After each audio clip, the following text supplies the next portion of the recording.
Namo tassa bhagavato arahato samma sambuddhassa. Namo tassa bhagavato arahato samma sambuddhassa. Namo tassa bhagavato arahato samma sambuddhassa. Buddhang Dhammang Sanghang Namasami. Tonight is the full moon night, and the full moon of December is the time when we traditionally remember the enlightened nun, Sangha who took the shoot of the Bodhi tree under which the Buddha was sitting when he became enlightened from India to Sri Lanka. And also she took the higher ordination for women, the full ordination as nuns from India to Sri Lanka. And this is traditionally the time when I give a talk about nuns. And it just happens that tonight we're fortunate enough to be here on the full moon night itself. Recently at the 10-day retreat, someone asked the question, is it possible for women to become enlightened? And so it seems to me quite important that we restate the teaching of the Buddha that women are just as able as men to become fully enlightened, that we have the same potential for spiritual growth. But the other thing that we need to remember, and this is what Ajahn Vayama pointed out very wisely in the retreat, that if we're women or men, if we think of ourselves in those terms, then we can't become enlightened.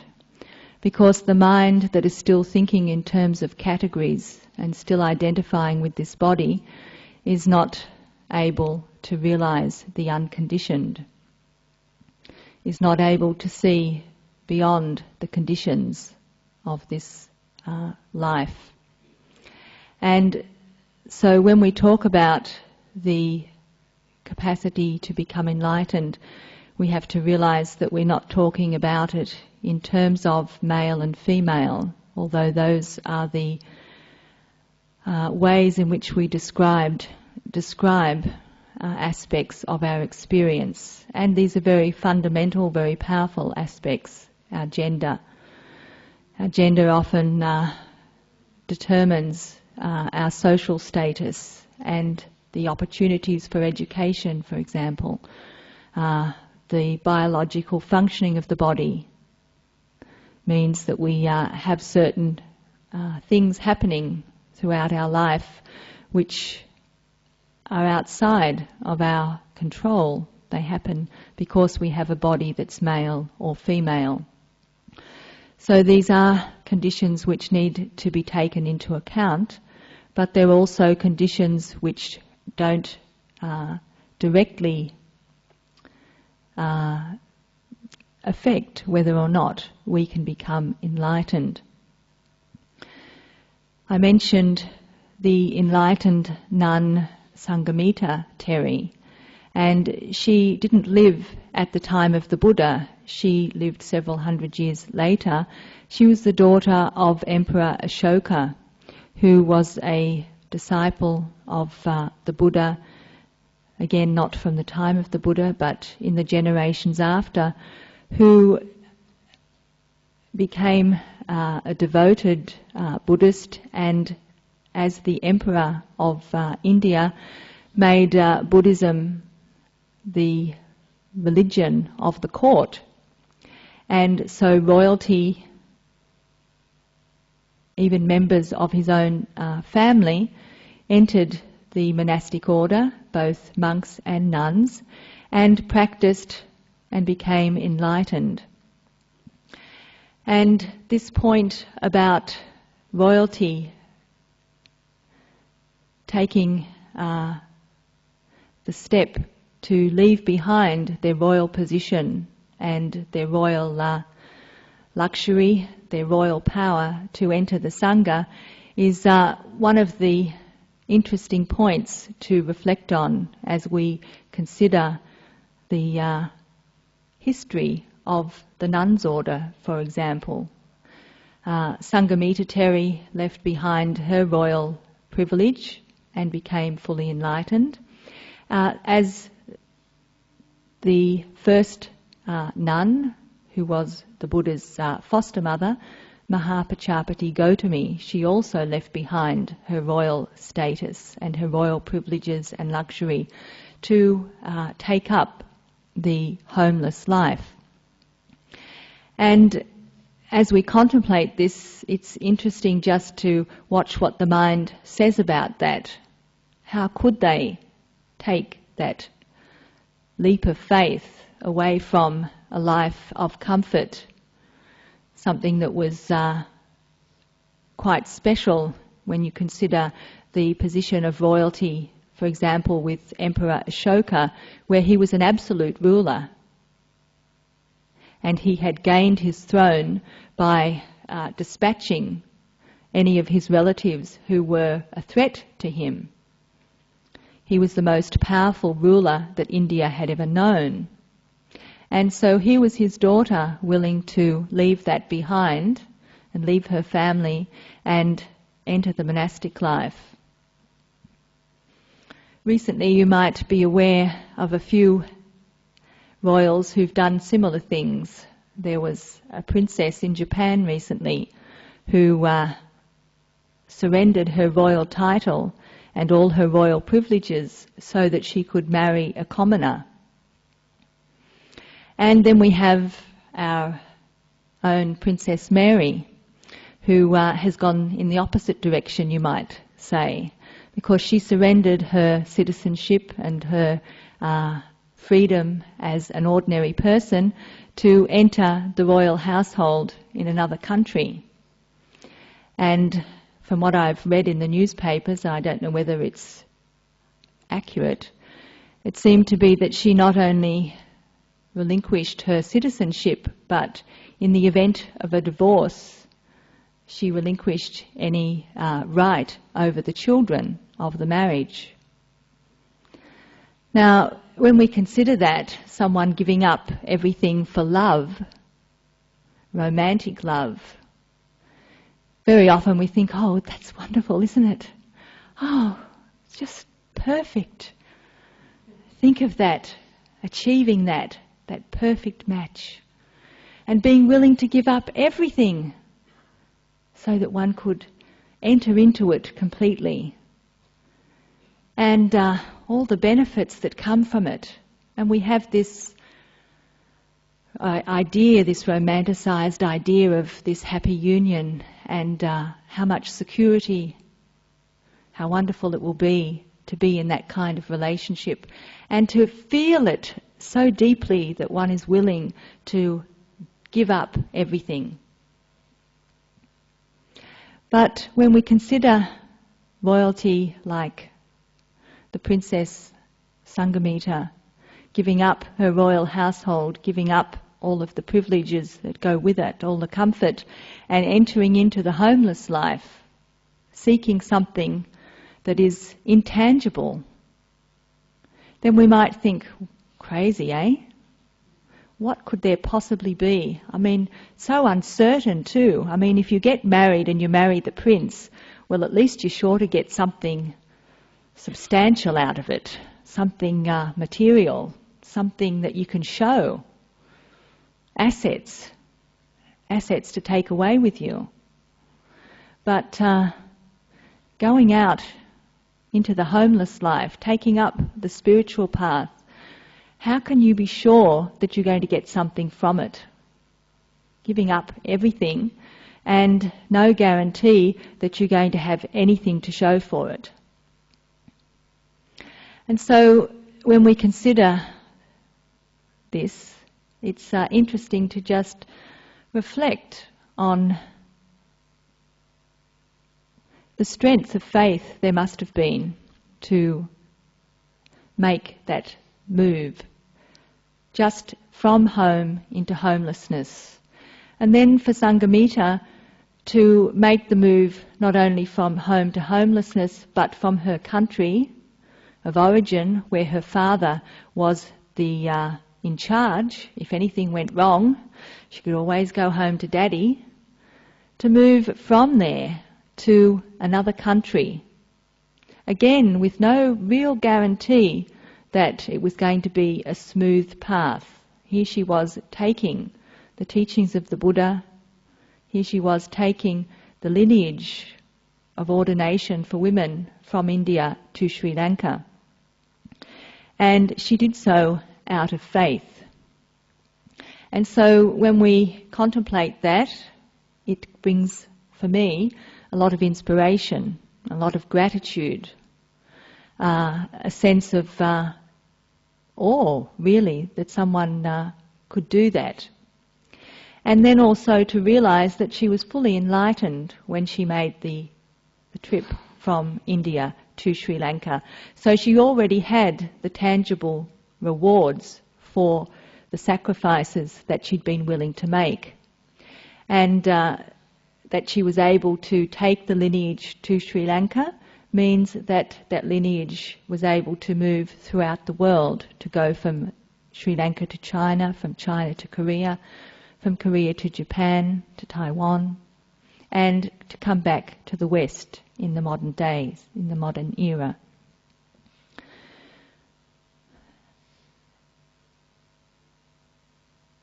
When Sanghamita made her trip and when she practiced, it was after the time of the Buddha. And so she's evidence also of the fact that even after the Buddha had passed into parinibbana, it was possible for practitioners to realize full enlightenment.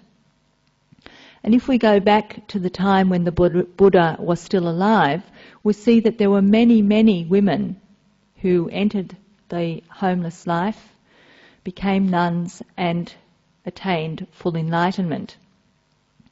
And tonight I'd particularly like to mention a nun who ordained at the time of the Buddha, but you might say kicking and screaming all the way from home into the homeless life.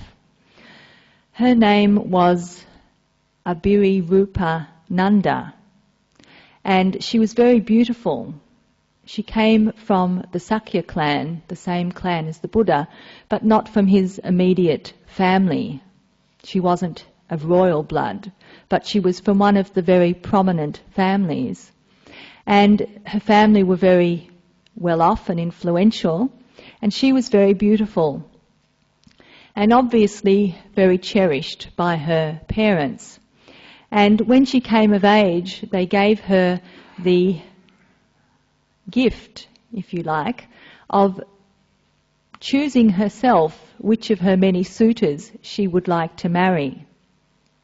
And this wasn't always the case if you know anything about the social conditions in the time of the Buddha, as also even in modern times in Indian culture, very often marriages are arranged and the people in the marriage don't choose their partner that is chosen for them by their parents or relatives. But she was given the opportunity to choose her husband from among her suitors. And so she did that. She chose a certain young man, and on the day that she chose him, he died. We don't know from what reason, but you might say that hers was the kiss of death. This poor fellow died after having been chosen as her husband. Now, we might say, well, there's no direct connection between that, but that wasn't the way that it was perceived by the people in her social situation. She was considered to be of very poor fortune, a very unfortunate young woman to have chosen her husband and for the husband to have died that very day. And so she wasn't given a second chance. Perhaps her parents thought that having had such an ill-fated experience, that she was never likely to find happiness in marriage. But whatever the reason, they refused to allow her to marry, and they forced her to become a nun. They forced her to get to a nunnery, as the old expression is, get thee to a nunnery. And that was where she had to go to find her place in the world. And she didn't like it. That wasn't what she'd chosen. She wanted to be married. She wanted to be living the life of a householder, and she wasn't given that opportunity. So she wasn't a happy little nun. She was rebellious and miserable.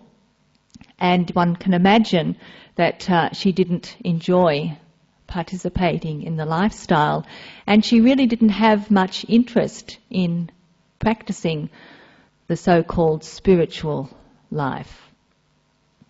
But she was stuck with it, and so she had to make the best that she could. Being still very beautiful, she retained that sense of herself as still being precious because of her beauty. And you can imagine that amongst the other nuns, of course coming from all different backgrounds with all different dispositions, she would have been someone that they recognised as, oh, that's the one whose husband died. That's why she's come in here. She couldn't even get married because her husband didn't even make it to the altar. She's not here because she wants to be here. And so she would have been described in that way by many of the people who didn't perhaps take kindly to the fact that she made it known that she was there under sufferance. She wasn't there and wasn't cooperative. And so that would have been something that they could have latched onto. Who does she think she is? She might be beautiful, but you know what happened to her husband? Didn't even make it to the marriage. And so this was her situation, identifying with her beauty and mourning for what she'd lost, and being someone of note because of her unfortunate circumstances and her misery. Now, after some time in that state of mind, you can imagine that life was a very unhappy thing for her.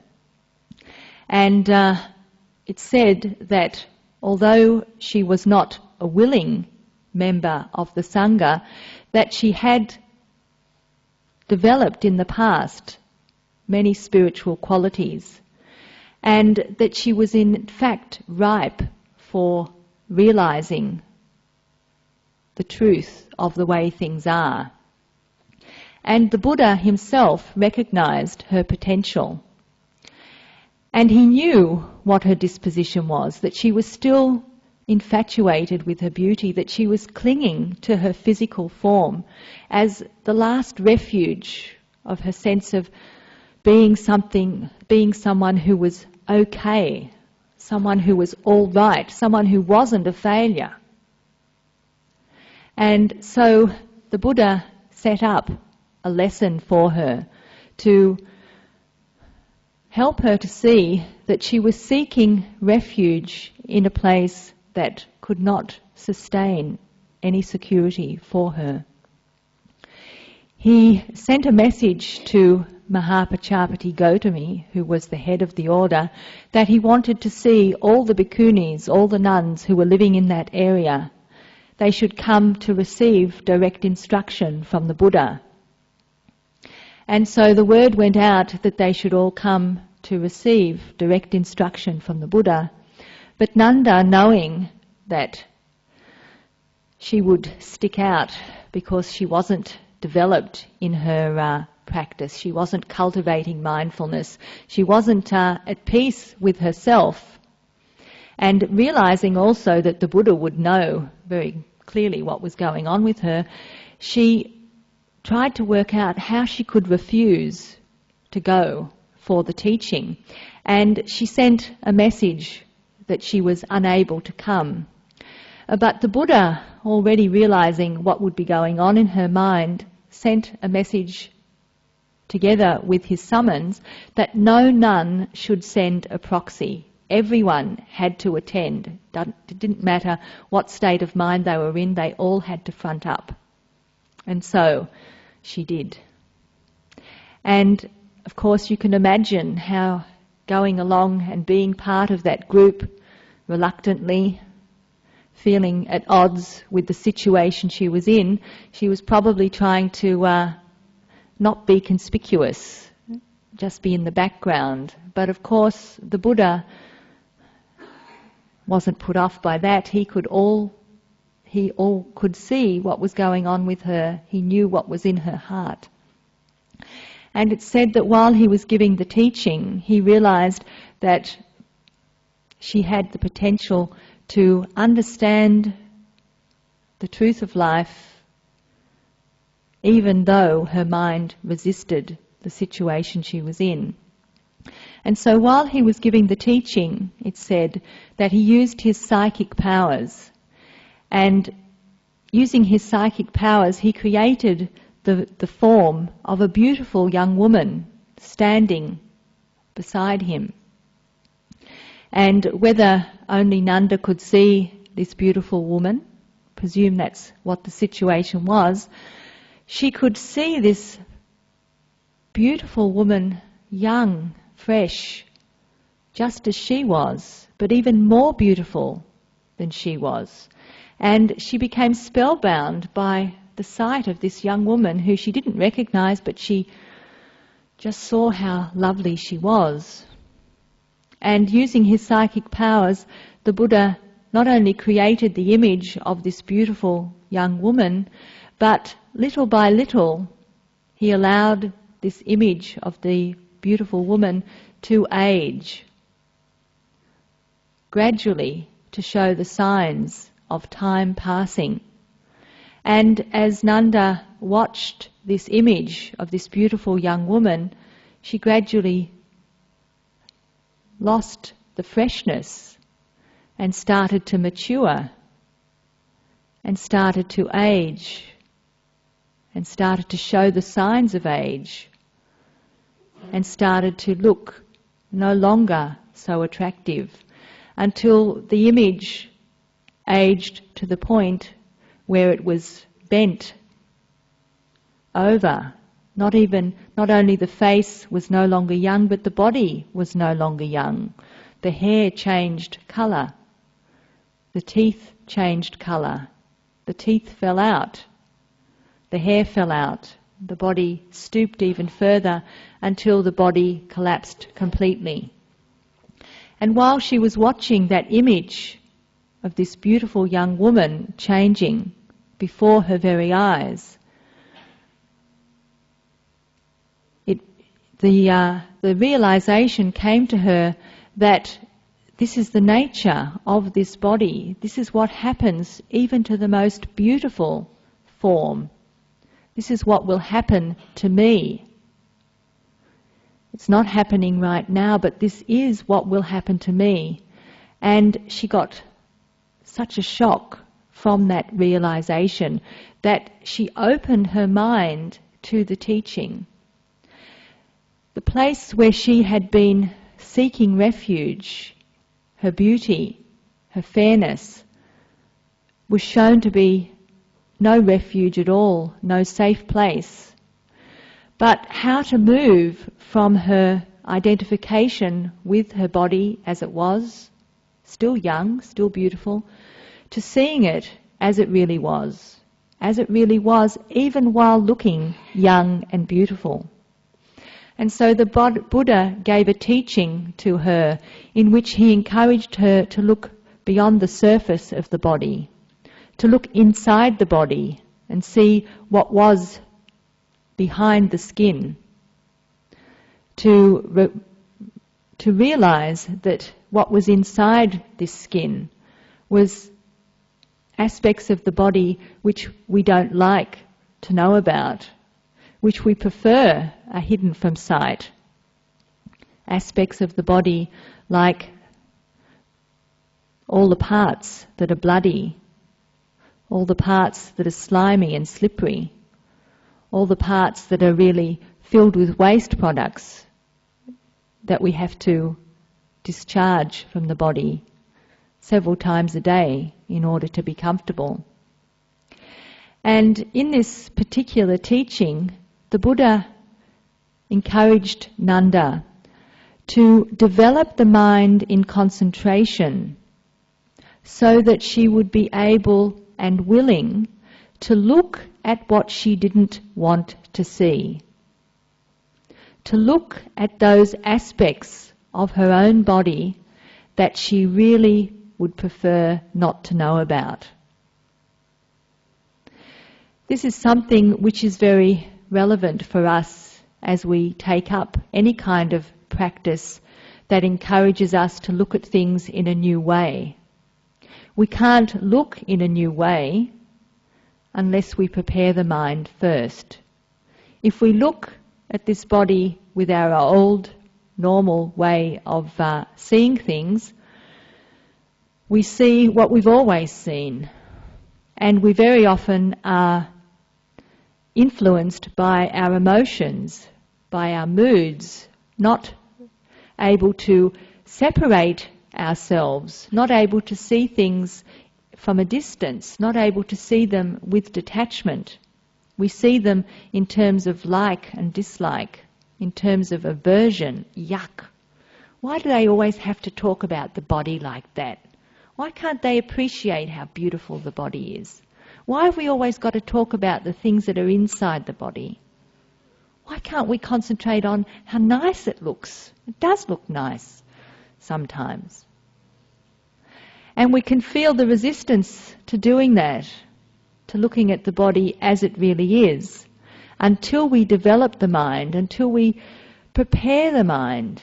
And so what the Buddha was saying in this teaching that he gave to Nanda was to take time, make the effort to develop the mind in meditation first, so that when you do turn your attention to examining this body, it isn't with aversion, it isn't with attachment, it's being able to look in a neutral way to see things as they really are. If we don't develop the mind first, if we don't prepare the mind in meditation, then all we see is what we always have seen. We only look through our conditioning. And we latch on to the things that we like or that we don't like, and we take them to be who we really are. So for Nanda, her physical form, her beauty, was what she latched onto. That was what she held onto, what she sought refuge in. For some people who have a negative bent, who are full of aversion, they latch on to an aspect of themselves, their appearance, their skills, what they can do, what they can't do, the moods that take over their mind. They latch on to those things as who they are. They identify, that's me. And so whether it's positive or negative, it's the same process of taking up something that is an aspect of who we are, an aspect of this body, an aspect of this mind, and relating to it as though it's the whole of who we are. Now, in the case of this body, it is a wonderful thing. It does have miraculous properties, but it's also unpredictable, unreliable, uncertain, and sure to go in the direction of decay and death. And so what we're not just looking at some qualities and not at others, but we are trying to discern those qualities which are the ones which can't be stopped. The ones which apply universally are not just to do with me and my height or me and my hair colour, but are to do with the nature of this body generally. And beyond that, what are to do with everything that comes into existence. So everything that comes into existence from the time that it arises is changing. Sometimes it's changing to growing and getting bigger, getting stronger, and then change goes in the direction of decline, getting weaker, getting smaller, getting drier, breaking up. Everything that comes into existence has this nature. And so that's what we're trying to discern with the developed mind, these universal qualities. And this is the universal quality that the Buddha was pointing out to Nanda. Now, the thing that happens in the course of our life when we are identifying with certain aspects of our physical form or of our mental qualities, our intelligence, for example, our dexterity, the skills we can perform with our hands, or when we identify with our status, our educational level, our sense of authority in whatever position we have in our job, for example, when we identify with those things as who we are, we're identifying with things that are constantly changing. And so they're not really safe places, not really refuges. But what we do when we identify with those things as who we are, we also identify other people as who they are according to those things. How someone looks, how good they are at that. And are they better than I am? Are they taller than me? Are they smarter than me? Are they older than me? They come from a different place than I do. They speak a different language than I do. They this or that, always comparing and judging. Always developing a sense of ourself in relation to others and developing a sense of others in relation to ourself. And this is what the Buddha called conceit, developing this sense of self around things which are actually constantly in a state of flux and flow, constantly changing. We might say, well, our appearance, if I come from Sri Lanka, I always look like I come from Sri Lanka. If I come from England, I always look as though I come from England. But we know that these appearances are skin deep, literally skin deep. If you've ever seen anyone who's had plastic surgery, if you've ever seen anyone who's been in an accident, if you've ever seen anyone who's changed their appearance deliberately, it's skin deep. It's not that they can't be useful for us to differentiate between different people. In the world of conditions, we have to use certain things to say, that one, not this one. But when we consider those things to be certain, lasting, definitive, stable, then we build up a sense of who we are and who others are that is not based in the truth. And not only do we have this idea, we have an idea of judging ourselves and others according to standards which aren't absolute, which aren't the truth. They are relative truth, but not absolute truth. And so in this particular teaching, the Buddha was saying to Nanda, all the things that you've latched onto as being who you are, this is what's causing you distress. So not only latching on to I am this body, but I am that person who didn't have a successful marriage. I am that person whose chosen partner died. I am that person. That is me forever and ever. That's how I am defined.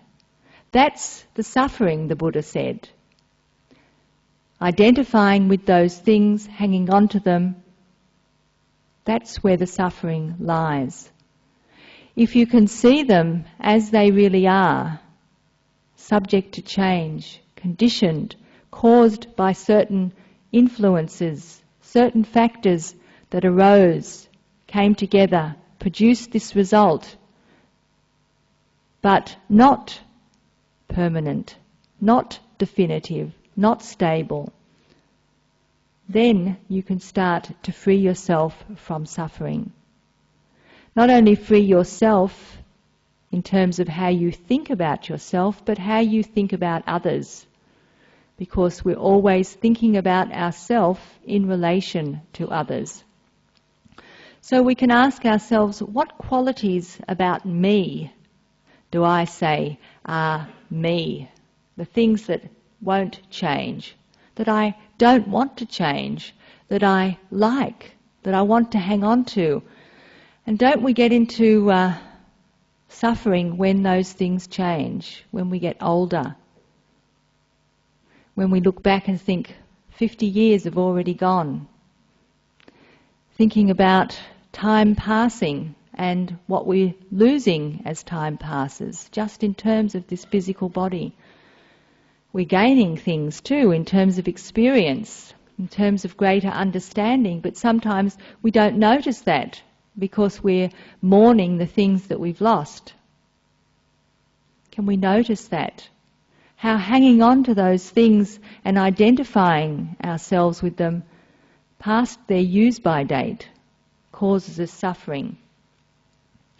This is what the Buddha encouraged Nanda to do, to contemplate on this. And she didn't become enlightened on the spot, even though she'd had a power teaching from the Buddha himself.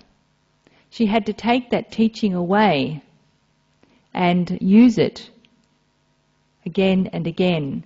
She had to take the time, make the commitment to developing her mind in meditation, to getting to a point of stillness, quiet, getting to a point of inner peace and calm, so that she could put down her attachments, put down her identifications, and start to see things in a fresh way. And little by little, starting with the body, because she realized that was her strongest attachment. And it doesn't say how long it took her, but in the poems of the enlightened nuns, her poem is to repeat the teaching that she received from the Buddha. The teaching that once she was able to look beyond the attributes or qualities or conditions which she'd assumed to be her defining qualities, to look beyond those and to let them go, that she found true peace. In today's society, it's very easy to latch on to the appearance of things, to the appearance of people, and to make judgments about them, thinking that we can judge them on how they look, on how they dress, on how they speak, where they come from. Sometimes these are the factors which help us to get some idea about that person. But to assume that we know everything about them, we know what kind of person they are, because we can see those outer characteristics, is to miss the mark. We often prejudge according to our prejudices. We don't see beyond our prejudices to the person that we're dealing with. And just as we can do that to other people, so people can do that to us. This is the thing that we start to be aware of. Whatever ignorance we operate under, someone else will be operating under that back to us.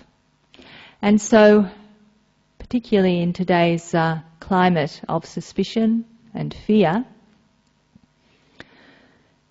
it's very helpful to remind ourselves that we might have a superficial idea about someone or some situation from what we can see,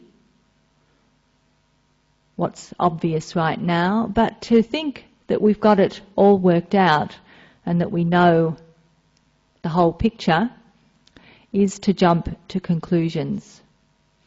As much as we can see our own characteristics, our own qualities as being conditioned, the result of various causes and conditions, various influences, subject to change, able to be modified, that much we can start to see that in others. And as much as we can not identify with this moment, the emotion that's arising now, the thought that's coming now, the reaction I have now, as describing me totally forever, that much we can look on others with the same understanding that all that arises, even within each one of us, our mind particularly, as well as our body, all this comes into being, stays for a while and passes away. And everything that arises is subject to change. So taking on the sense of a self, when we're trying to see through that, one of the things that we do is to look at what do I take to be me, what do I take to be a self. And this is how we practice to see the truth of this flux and flow. It doesn't mean that while we have this form, this mind and body, that we can give up those characteristics and conditions completely. While ever we're in this form, we're going to have a personality, we're going to have certain habits, we're going to have certain ways of doing things, but we understand that all of that is not absolute truth for ourselves and for others. So the teaching tonight is relevant for our situation in this day and age, but my purpose in using this teaching tonight was to reinforce the understanding that there were in the time of the Buddha many nuns and even women who weren't ordained at the time but who later ordained, who became fully enlightened, and that it's still possible for women who practice this path to reach full enlightenment. And as I said at the beginning, if we think of ourselves as our gender, then we still haven't gone beyond the conditioned realm, and that will be a barrier for enlightenment. So if we think of ourselves as man or woman, we're still short of the state of mind, the developed mind that is necessary for the realization of the truth. So may this teaching be of benefit for all of you at this time, and may the merit of this teaching help us all to attain Nibbana.